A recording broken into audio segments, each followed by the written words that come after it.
Hi everyone, it's Tarrant. And Stella here from Meeple University. Thanks for joining us. Today we'll be teaching you how to play Cascadia. After this video, you'll be ready to play the game. Stay tuned.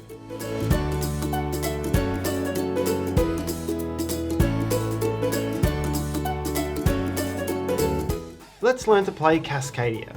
Game designed by Randy Flynn with art by Beth Sobel and published by Flatout Games. If you find value from this video, maybe later, please hit the like button.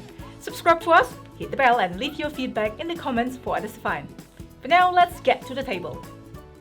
In the northwest of North America, you will find the Cascadia region, a wonderful area of wilderness and wildlife. In Cascadia the game, you'll be creating your own little slice of Cascadian paradise, adding tiles to try to build up the different landscapes, and adding animals to reside there.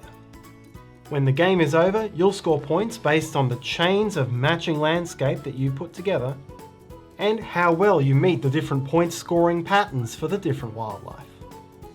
The player with the highest scoring Cascadian wilderness will win the game. To set up, give each player one of the 5 starting habitat tiles at random. Each player puts it in front of themselves to start their map, and any leftover tiles are returned to the box. Shuffle up all of the habitat tiles face down, and then count out the number of tiles you'll need at your player count. That will be 43 in a 2-player game, 63 in a 3-player game, or 83 in a 4-player game. There are 85 tiles overall, and any leftover tiles are returned to the box, and tiles that are in play can be stacked in draw decks of any size or convenience. Draw 4 habitat tiles face up. Put all of the wildlife tokens into the cloth bag, and then randomly draw one and place below each of the habitat tiles. Keep the supply of nature tokens nearby for now. Now choose the wildlife scoring cards. Each of the 5 wildlife types has 4 scoring cards available, and you can pick one from each stack at random, or in your first game it's recommended you choose the ones showing the letter A in the bottom right corners. Make sure each player can read and understand how each wildlife scores. Randomly choose a first player and you're now ready to play. Cascadia is played in turns, starting from the first player and going clockwise around the table. On your turn, you'll choose one pair of a habitat tile and a wildlife tile from the same column, and then add them to your personal map, before replenishing both the habitat and the wildlife from their supplies. The game will continue in this way until each player has taken 20 turns, at which point there will be no more tiles left in the supply to replenish the market. Players will then score their maps. So let's look at these steps in detail. Firstly, when you start your turn, if you're met with a choice of 4 identical wildlife tokens, then you must remove those tokens, draw 4 new wildlife tokens from the bag to replace them, and then return the removed ones to the bag. And if there are 3 identical wildlife tokens, then you may optionally sweep them out and replace them in the same way, but you are not required to. Once you no longer have a case of overpopulation, it's time to make your choice.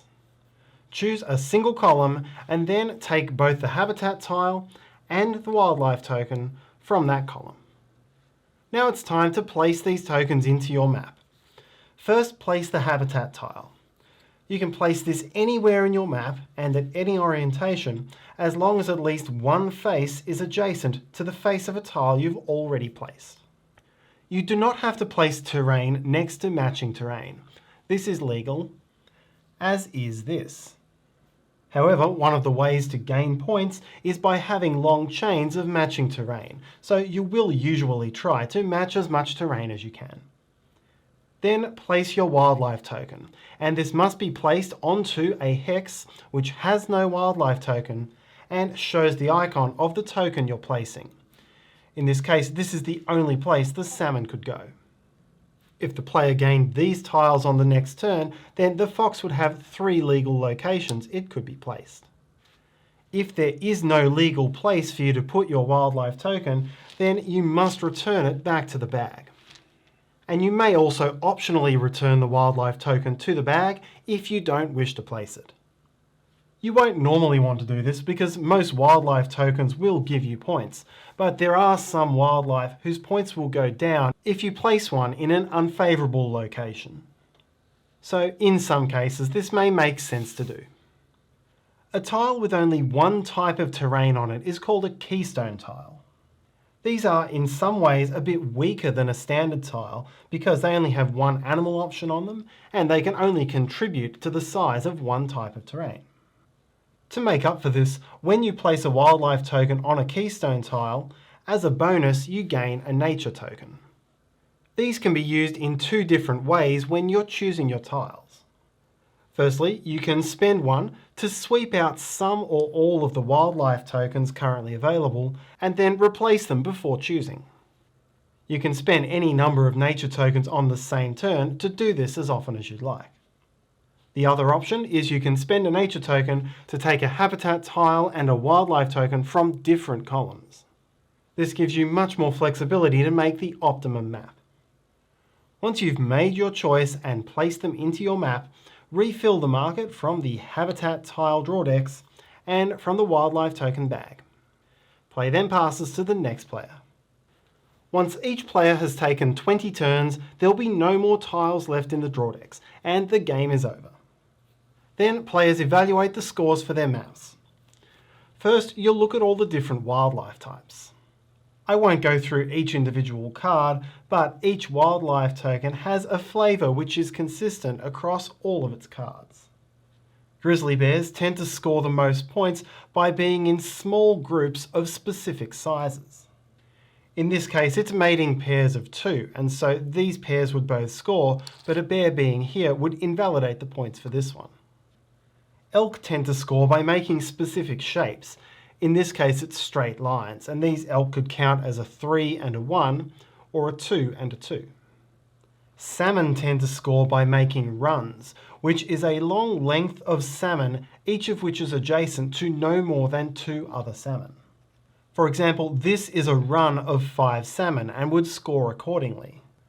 But this would not count as a run of salmon, because each of these 4 is adjacent to more than 2 other salmon. Foxes will tend to score based on which types of animals are adjacent to the foxes. Here, for example, a fox scores more if there are more different types of animals surrounding it. Finally, hawks fly above all the others and tend to like flying apart from each other. On the basic A card, you simply want hawks not adjacent to other hawks. But on the more advanced cards, hawks also need to be within line of sight of each other to score. That is, in a straight line along the tiles without being adjacent. Whichever set of cards you use, count up all of the points for your wildlife token patterns. Then you'll score terrain corridors. For each of the 5 terrain types, count up the largest contiguous area of that terrain, counting the number of tiles involved. You'll score 1 point for each tile. So here for the yellow prairies, 1, 2, 3, 4, 5, 6, 7, 8, 9 tiles. This one's connected by a corner, so it does not count. These green wetlands are 1, 2, 3, 4, 5, 6. When compared with the 2 wetlands over here, 6 is the larger, and so the player would get 6 points. Similarly, this map would score 6 points for forests, 5 points for mountain, and 4 points for river. Now score majorities for the largest in each habitat. In a 2-player game, whoever had the largest scoring habitat of each type scores 2 points.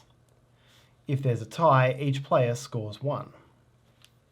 At 3 or 4 players, whoever has the largest of a habitat gains 3 points, and the second most gains 1.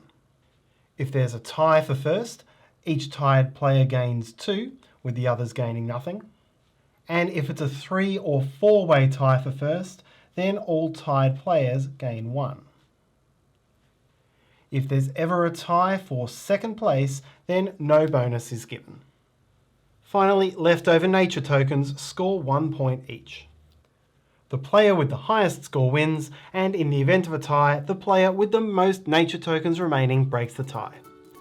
If still tied, victory is shared. And that's how to play Cascadia. We hope you enjoyed this video. If you find this video useful, please help us by hitting that like button.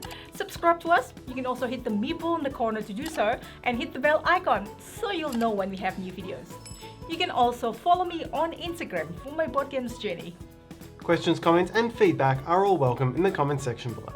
Thanks for watching and see you next time.